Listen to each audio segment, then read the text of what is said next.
किसान एक बार फिर अपना आंदोलन आज से शुरू कर रहे हैं। दिल्ली की सीमाओं से फिर किसानों ने दस्तक दे दी है। आज से धरने दिए जाएंगे। दिल्ली के जंतर मंतर पर आज किसानों का प्रदर्शन होगा। हालांकि पुलिस ने इसकी इजाजत नहीं दी है। नई दिल्ली इलाके में धारा 144 लगा दी गई है। प्रदर्शनकारियों को टिकरी बॉर्डर पर रोका गया है। पुलिस ने सलाह दी है कि आज लोग संसद मार्ग, अशोका रोड, जनपद समेत कई रास्तों के इस्तेमाल से बचें। आज आम आदमी पार्टी के मुख्य संयोजक व दिल्ली के मुख्यमंत्री अरविंद केजरीवाल और दिल्ली के डिप्टी सीएम मनीष सिसोदिया गुजरात के 2 दिन के दौरे पर जाएंगे। दोनों ही अहमदाबाद में एक प्रेस कॉन्फ्रेंस करेंगे। दोनों नेता हिम्मतनगर जाएंगे, जहां आयोजित टाउन हॉल कार्यक्रम में हिस्सा लेंगे। केजरीवाल इस कार्यक्रम में गुजरात की जनता को एक और अहम गारंटी दे सकते हैं, जिसका सिलसिला पिछले कुछ दिनों से जारी है। दोनों भावनगर में युवाओं के साथ रोजगार और शिक्षा पर बात करेंगे। रेड विवाद के बाद से मनीष सिसोदिया का ये पहला दिल्ली से बाहर का दौरा है। तेलंगाना दौरे पर गए गृह मंत्री अमित शाह ने जूनियर एनटीआर से मुलाकात की। हैदराबाद से रवाना होने के पहले डिनर पर मुलाकात की। शाह हैदराबाद में रामोजी फिल्म सिटी भी गए थे और इसके संस्थापक रामोजी राव से मुलाकात की।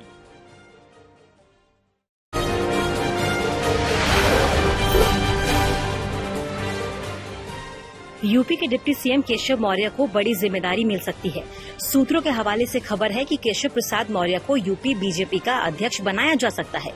यूपी बीजेपी अध्यक्ष के तौर पर नाम की चर्चा के बीच केशव मौर्य ने ट्विटर पर लिखा कि संगठन सरकार से बड़ा होता है। केशव मौर्य पहले ही यूपी बीजेपी के अध्यक्ष पद की जिम्मेदारी संभाल चुके हैं। उनकी अध्यक्षता में ही 2017 में विधानसभा चुनाव लड़ा गया था, जिसमें बीजेपी को प्रचंड जीत हासिल हुई थी। दिल्ली में आबकारी नीति में घोटाले मामले में डिप्टी सीएम मनीष सिसोदिया की मुश्किलें लगातार बढ़ती जा रही हैं। उनके खिलाफ लुकआउट सर्कुलर जारी होने के बाद अब मनी लॉन्ड्रिंग का केस दर्ज करने की तैयारी है। सीबीआई ने आबकारी नीति से जुड़े घोटाले से संबंधित एफआईआर और अन्य दस्तावेजों की कॉपी प्रवर्तन निदेशालय को सौंप दी है। सीबीआई ने बीते हफ्ते शुक्रवार को मनीष सिसोदिया के आवास पर रेड डाली थी। इस दौरान सीबीआई अपने साथ मनीष सिसोदिया का फोन ले गई थी। लैपटॉप भी जब्त कर लिया गया था।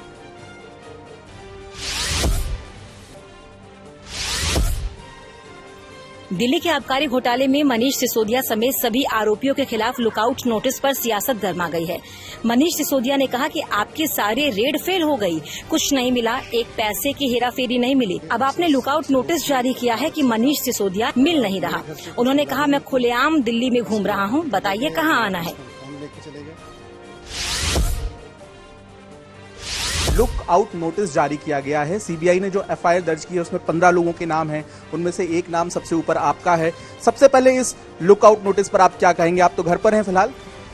मुझे आश्चर्य हो रहा है कि पूरी सीबीआई रेड करके और 14 घंटे मेरे घर के अंदर छापामारी करके जब कुछ नहीं मिला, उनकी सारी रेड फेल हो गई, कहीं कोई एक पैसे की बेईमानी का कुछ नहीं मिला, तो अब कह रहे हैं लुकआउट नोटिस जारी करो, खोजो इसको कहाँ है। मैं तो यही हूँ अपने घर पे, मुझे ढूंढना है तो स्कूलों में ढूंढ लो, संडे है आज घर पे मिल जाऊंगा। दिल्ली के डिप्टी सीएम मनीष सिसोदिया की मुश्किलें बढ़ती जा रही हैं। इस बीच बीजेपी ने आम आदमी पार्टी, सिसोदिया और सीएम केजरीवाल पर जमकर निशाना साधा है। बीजेपी नेता गौरव भाटिया ने कहा कि देश में अगर सबसे बड़ा कोई भ्रष्टाचारी है तो अरविंद केजरीवाल, मनीष सिसोदिया और आम आदमी पार्टी है। अगर इनकी आबकारी नीति सही थी तो वापस क्यों ली गई? जिस समय दिल्ली में कोरोना की लहर थी उस समय केजरीवाल आबकारी नीति पर साइन कर रहे थे। लोग कह रहे हैं कि जिसने भी दिल्ली को ठगा है वो अरविंद केजरीवाल का सगा है। जिसने भी दिल्ली को ठगा है वो अरविंद केजरीवाल का सगा है। और मत भूलिए, ऐसी बड़ी बड़ी बातें, शेख चिल्ली वाली बातें आपने पहले भी करी। बनारस गए थे, मुंह की खाई थी। उत्तर प्रदेश में जमानत जब्त हो जाती है।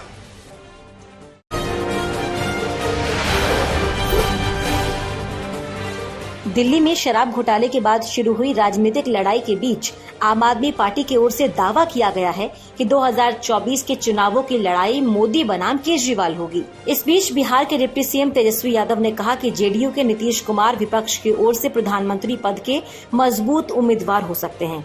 तेजस्वी यादव ने कहा कि अगर सीएम नीतीश कुमार को विपक्ष की ओर से संयुक्त प्रत्याशी बनाया जाता है तो वो मजबूत उम्मीदवार हो सकते हैं, क्योंकि जनता में उनके लिए सद्भावना है। हिमाचल प्रदेश में इस साल होने वाले विधानसभा चुनावों से पहले ही हलचल शुरू हो गई है। इस बीच कांग्रेस नेता आनंद शर्मा ने हिमाचल विधानसभा चुनाव के लिए गठित संचालन समिति के अध्यक्ष पद से इस्तीफा दे दिया। उन्होंने पार्टी की अंतरिम अध्यक्ष सोनिया गांधी को पत्र लिखकर इस बात की जानकारी दी। साथ ही उन्होंने ये भी कहा कि वो कांग्रेस उम्मीदवारों के लिए प्रचार में शामिल होंगे। आनंद शर्मा ने सोनिया गांधी को लिखे पत्र में कहा कि उनका स्वाभिमान नॉन नेगोशिएबल है, वो अपने पद से इस्तीफा दे रहे हैं। आनंद शर्मा के इस्तीफे से पहले G23 समूह के नेता गुलाम नबी आजाद ने भी जम्मू कश्मीर में अभियान समिति के अध्यक्ष के पद से इस्तीफा दिया था। जम्मू कश्मीर के पूर्व मुख्यमंत्री और PDP अध्यक्ष महबूबा मुफ्ती ने रविवार को दावा किया कि उन्हें नजरबंद कर दिया गया है। महबूबा मुफ्ती ने ट्वीट कर बताया कि वो कश्मीरी पंडित सुनील कुमार भट्ट के परिवार से मिलने जा रही थी। उसी समय रोकने के लिए सुरक्षा कर्मियों ने उन्हें नजरबंद कर दिया। महबूबा मुफ्ती ने ट्विटर पर गुपकर इलाके में अपने आवास, बंद दरवाजों और बाहर खड़ी CRPF की गाड़ी की तस्वीरें भी पोस्ट की। पशु तस्करी के मामले में फंसे अनुव्रत मंडल पर CBI का शिकंजा कसता जा रहा है।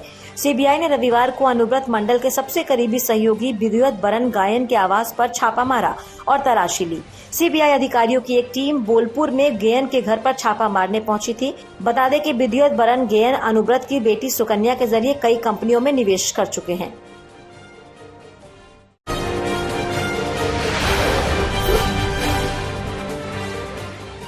उत्तर प्रदेश में हापुड़ कचहरी के बाहर हुए हिस्ट्री शीटर लखन की हत्या का पुलिस ने खुलासा किया है।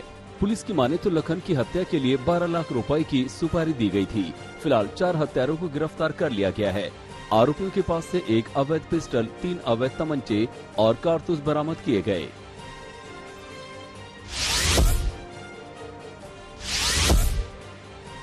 पानीपत के शुक्रनाथ डेरे में 65 साल के सन्यासी बाबा की बेरहमी से हत्या कर दी गई। हमलावर बाबा बने अपने जीजा को मारने के लिए आए थे, लेकिन जाते जाते दूसरे सन्यासी की हत्या कर गए। नशे में धुत हमलावरों ने बाबा पर सोते वक्त लाठी डंडों से हमला किया। मौत की खबर के बाद भक्तों का रो रो कर बुरा हाल है।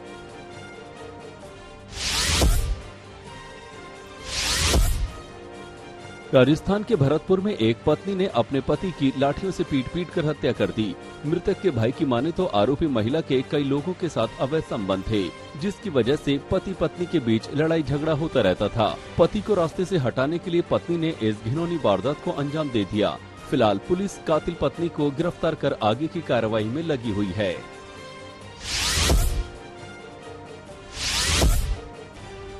हरियाणा के झज्जर में प्राइवेट स्कूल के हॉस्टल में 8 साल के मासूम लड़के के साथ दुष्कर्म किया गया। पुलिस ने पीड़ित के साथ पिता की शिकायत पर पोक्सो एक्ट के तहत मामला दर्ज किया है। एसपी की माने तो आरोपी का खुलासा अभी नहीं हो सका है। हालांकि पुलिस घटनाक्रम की जांच में जुटी हुई है।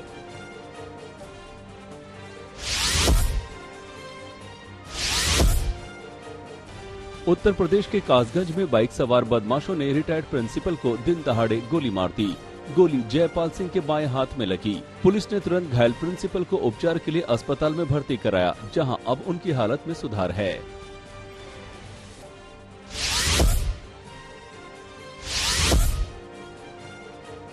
महाराष्ट्र के हिंगोली में 19 साल की दिव्यांग लड़की के साथ रेप को अंजाम दिया गया।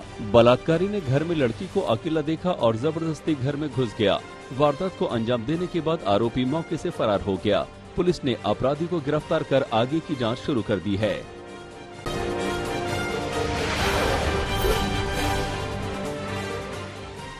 झारखंड के रामगढ़ जिले में मूसलाधार बारिश ने बरपाया कहर। पिछले 2 दिनों से रुक रुक के हो रही भीषण बारिश से पतरातू में नलकारी नदी उफान पर है। इसके चलते नदी के पुल को पार कर रही कार के साथ 5 लोग बहाव में बहते चले गए। फिलहाल एनडीआरएफ की टीम ने 4 शव बरामद कर लिए हैं।